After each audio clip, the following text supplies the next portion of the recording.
Hinihingi ng program ang bilang ng row mula sa user ng gamit. Ang console.readline. Ang input na ito ay kino-convert mula sa string patungo sa integer gamit ang int.parse. Ito ay magsisilbing bilang ng hilera na gagamitin sa buong pattern. Ang for na ito ay ginagamit upang bumuo ng mga upper part ng hourglass pattern. Ito ay nagsisimula mula I equals rows at patuloy na bumababa hanggang I is equals to 1. Ang bawat pag-ulit ng loop ay kumakatawan sa isang hilera ng upper part ng hourglass. Sa bawat hilera ng upper part, unang nagpiprint ng space bago ang mga asterisk. Ang space ay nakadepende sa halaga ng I sa unang hilera kung saan I is equal to row. Maraming space ang ipiprint at sa bawat susunod na hilera ay bumababa ang bilang ng space. Halimbawa, kung ang I equals to 5, may 0 space.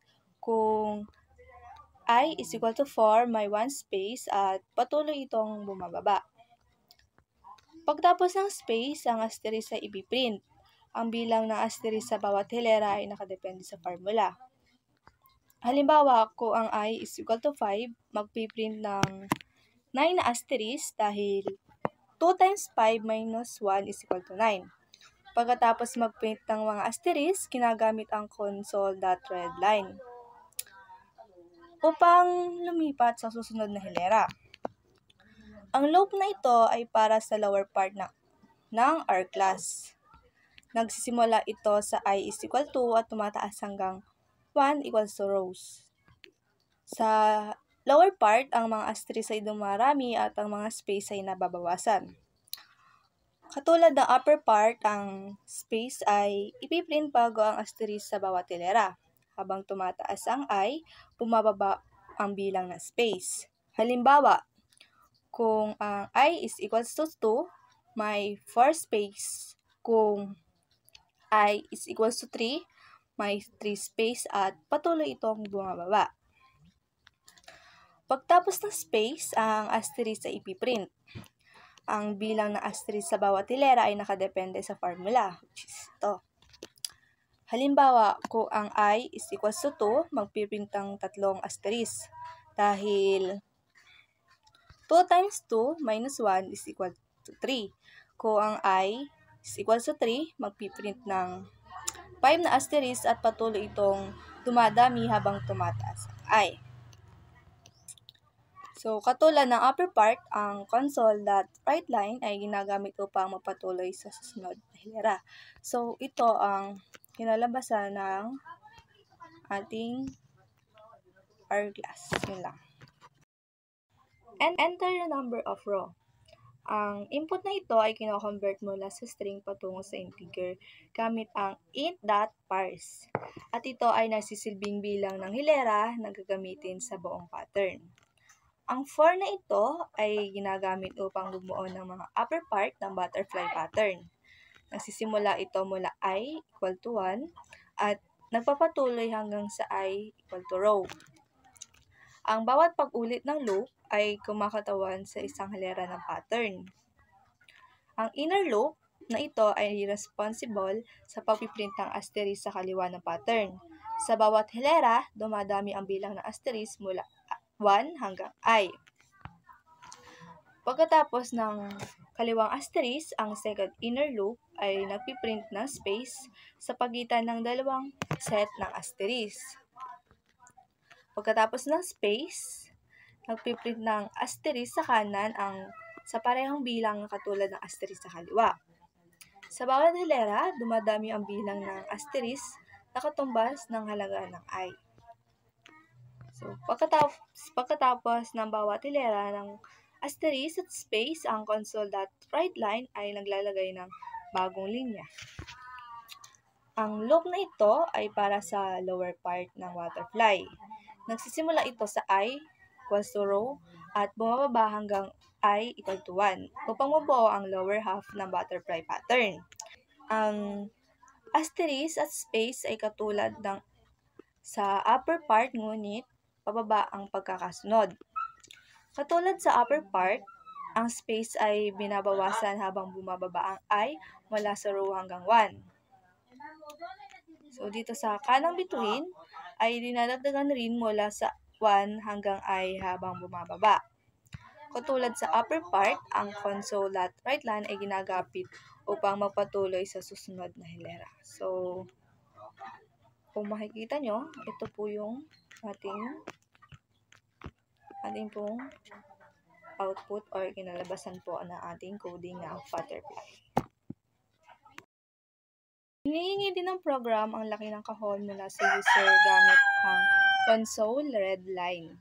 Pagkatapos, kino-convert ng int at parse ang input mula sa string patungo sa integer na magsisilbing laki ng kahon o bilang ng row at columns ng pattern. So, halimbawa kung mag-input tayo ng 5, magiging laki ng kahon ay 5 times 5, so 5 rows at 5 column. Ang for loop na ito ay ginagamit upang magpatakbo ng mga row ng kahon. Nagsisimula ito mula sa I equal to 0 at patuloy na magpapatakbo hanggang sa maabot ang huling row. So, ito yung I equal size minus 1. Ang inner for loop ay para naman sa mga columns sa bawat row. Nagsisimula rin ito mula j equal to 0 at nagpapatuloy hanggang sa huling column. So, j equal to size minus 1. Ang if statement na ito ay tumutukoy kung kailan mag-preprint ng asterisk o space. Mayroong 6 na kondisyon na pwede mag-trigger ng pag-print ng asterisk. So, ang una, dito ay ang outer border.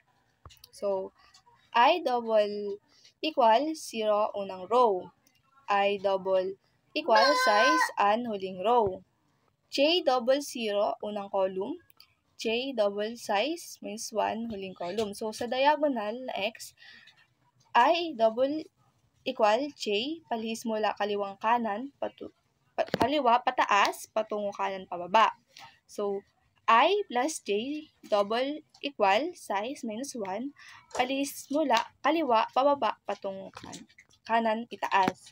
Kapag ang alin man sa mga kondisyong ito ay tama, nagpiprint ito ng asterisk. Kung hindi naman matupad ang kondisyon, magpiprint ito ng space.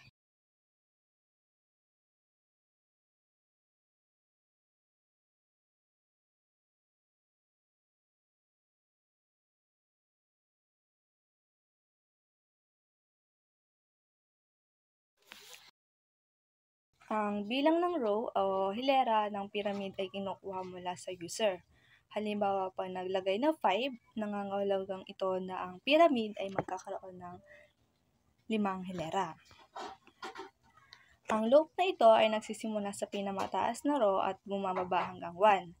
Sa bawat pag-ulit, ang halaga ng I ay bumababa ng 1 na kumakatawan sa kasalukuyang hilera ng pyramid. Kung row is equal to 5, ang I ay magbabago mula to 5, 4, 3, 2, and 1. Ang loop na ito ay nagpiprint ng space sa kaliwa ng bawat ng linya upang makabuo ng tamang pagka-align. Ang bilang ng space ay nakadepende sa formula. Row I, habang lumilipat ang I, dumarami ang space. Halimbawa, kung row is equal to 5, I is equal to 5. So, 5 minus 5 is equal to 0 space. I is equal to 4. 5 minus 4 is equal to 1 space. I is equal to 3. So, 5 minus 3 is equal to 2 space. I is equal to 2. 5 minus 2 is equal to 3 space. I is equal to 1. So, 5 minus 1 is equal to 4 space. So, ito ang dahilan kung bakit paurong ang simula ng bawat hilera. So, ang loop na ito ay nagpiprint ng asterisk sa bawat linya. Ang bilang ng asterisk ay tinutukoy ng formula. So, ito na laging kakaibang bilang sa odd numbers upang makabuo ng tamang hugis. Halimbawa, kung row is equal to 5, So, I is equal to 5. 2 times 5 minus 1 is equal to 9 star. I is equal to 4. So, 2 times 4 is minus 1 is equal to 7 stars. So, I is equal to 3. 2 times 3 minus 1 is equal to 5 stars. I is equal to 2. 2 times 2 is minus 1 is equal to 3. I is equals to 1. 2 times 1 minus 1 is equal to 1 star. So, dahil dito, unting-unting nababawasan ang asterisk sa bawat hilera habang bumababa. So, kapag natapos ng isang hilera, ang console.write line ay naglilipat sa bagong linya upang mapatuloy sa susunod na row.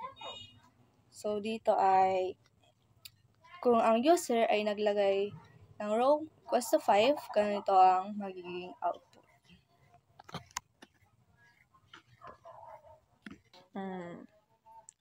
Ang program na ito ay nagpiprint ng serpent triangle gamit ang bitwise operation. So, sa simula, ipinapakita ng program ang enter the number of row must be a power of 2 at hinihingi ang bilang ng row mula sa user. Gamit ang int.parse console.readline upang kunin ang input at gawing integer. Pinipilit ng program na tiyakin ko ang input na numero ay isang power of 2. Ginagamit ang bitwise operation which is to upang suriin ang operation ng row and row. Ay magbibigay ng 0 lamang kung ang numero ay power of 2. Kung hindi, magpapakita ng mensahe na please enter a number that is a power of 2 at titigil ang program. Kung tama ang input, tinatawag ang Prince-Sierpinski row upang i-print ang triangle. Sa loob ng Prince-Sierpinski method, may dalawang nested loop. Ang palabas na loop ito po yun, ay nagpapaikot sa mga row habang ang paloob na loop ay, ito din po, ay nagpapaikot sa mga column. Sa bawat posisyon ng row at column, tinatawag ang serpent key upang malaman kung ang posisyon na iyon ay bahagi ng serpent triangle. Sa serpent key method, ginagamit ang bitwise operation, row and col, double equal, o 0 upang matukoy kung dapat ilagay ang asterisk o blanco espasyo. Kung ang resulta ng bitwise and operation ay 0, maglalagay ng asterisk. Kung hindi, maglalagay ng espasyo. Ang resulta ay isang pattern ng mga asterisk na bumubuo ng Sierpinski triangle na may tamang sukat batay sa input na power of 2. So, ito po halimbawa po. Kung ang user ay mag-input ng 4 na isang power of 2, ang output ay magiging, ito po yung kanyang resulta. So, kung ang input ay hindi power of 2, hindi i-print ng triangle at masasabing kailangan ng isang power of 2.